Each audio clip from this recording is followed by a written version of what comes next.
Welcome to Explain Tell, and please subscribe to our channel as we dive into this brand new explainer.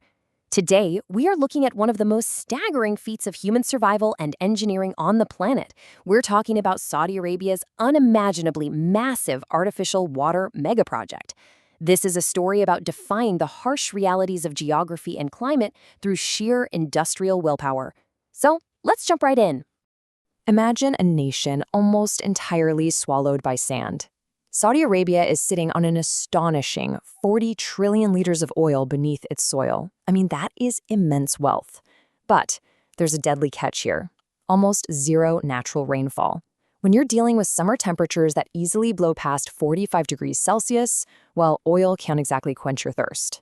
To survive, the nation literally has to spend billions of dollars just to produce every single drop of fresh water. So here is our roadmap for today's explainer. We'll start with the impossible challenge, move into forging a steel river, look at conquering hostile terrain, explore the magic of desalination, and finish up with the high cost of security. All right, part one, the impossible challenge, taming the desert. When 95% of your land is completely arid, getting water to your population isn't just a basic utility problem. It's a full-blown existential crisis. Because there are no natural rivers to tap into, the solution they engineered is basically a brute force battle against nature itself. We're talking about a massive, invisible river made entirely of steel. This isn't just some local pipeline. It's a sprawling artificial water network stretching thousands of kilometers across the scorching desert. It's completely out of sight, but it is absolutely vital for keeping the entire country alive. Which brings us to Section 2, Forging a Steel River, the Backbone. To move a literal ocean of water across a desert, you need some seriously heavy-duty hardware. $3 million. That is the average cost per kilometer just to lay this pipeline. Now, you might be wondering, why on earth is it so incredibly expensive? It's because the backbone of this project uses high-strength carbon steel pipes. These are the exact same heavy-duty materials typically used in the high-pressure oil industry. They spare absolutely no expense here, because a pipeline failure out in the deep desert, that would be catastrophic. And that $3 million buys some truly incredible engineering. These aren't your standard household pipes. Massive steel plates are rolled into circular pipes with a diameter of 1.8 meters. You could literally stand up straight inside one of these. The walls are a massive 25 millimeters thick, and they're specifically engineered to withstand continuous, relentless pumping pressure, plus the extreme thermal cycles of the desert, where it goes from blistering hot during the day to freezing cold at night. They're cut into sections 12 to 18 meters long, which is a really precise logistical choice to minimize the number of weak points or welds while still being, practical enough to actually transport on the back of a truck. Moving on to Section 3, Conquering Hostile Desert Terrain, a Battle Against Nature.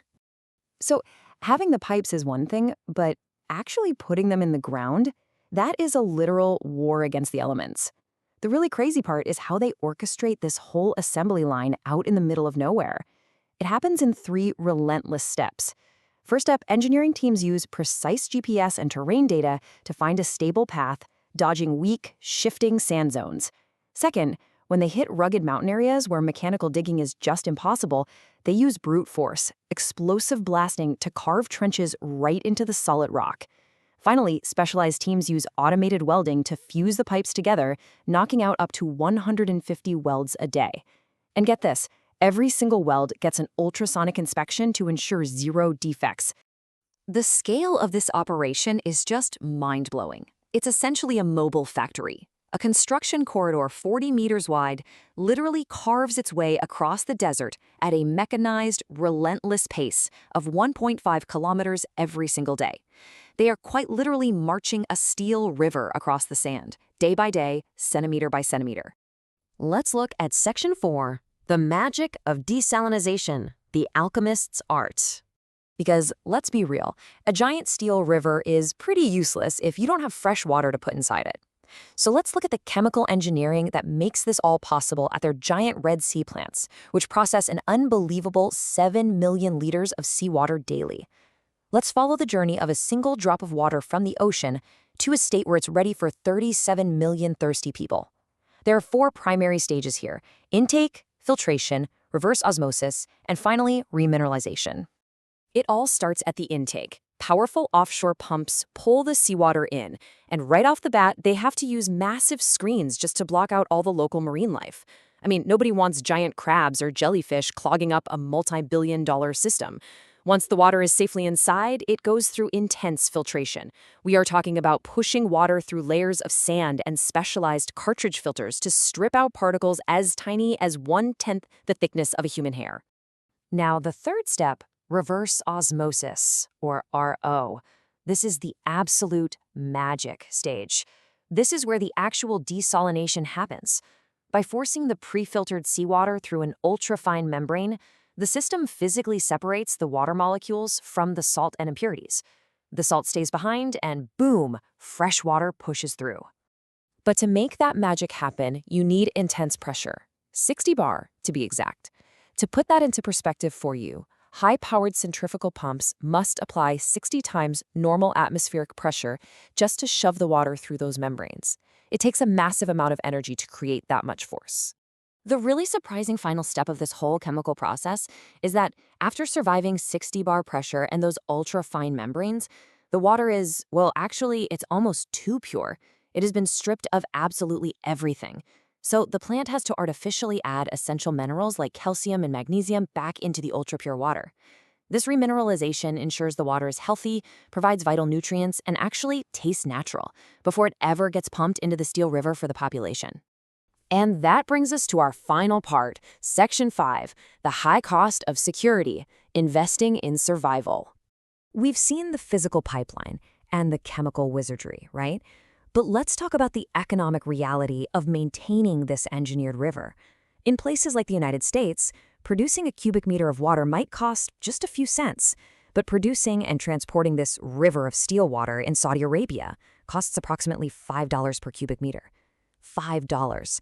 It is an astronomical price tag for a basic human necessity. But for a nation situated right in the heart of the desert, they aren't just paying for water. They are making a high-stakes investment in their very survival. It really is the only way to ensure their water security for the future. Which leaves us with this final provocative thought to ponder. Right now, this unimaginable effort and expense is unique to extreme desert environments. But as we look toward a warming world with shifting climates and changing rainfall patterns, will brute force engineering megaprojects like this invisible steel river become the global standard for human survival? It's a fascinating and honestly a slightly terrifying question. Thank you so much for joining me today. If you found this explainer as fascinating as I did, please remember to subscribe to the Explainer channel for more deep dives into the incredible ways we engineer our world. See you next time.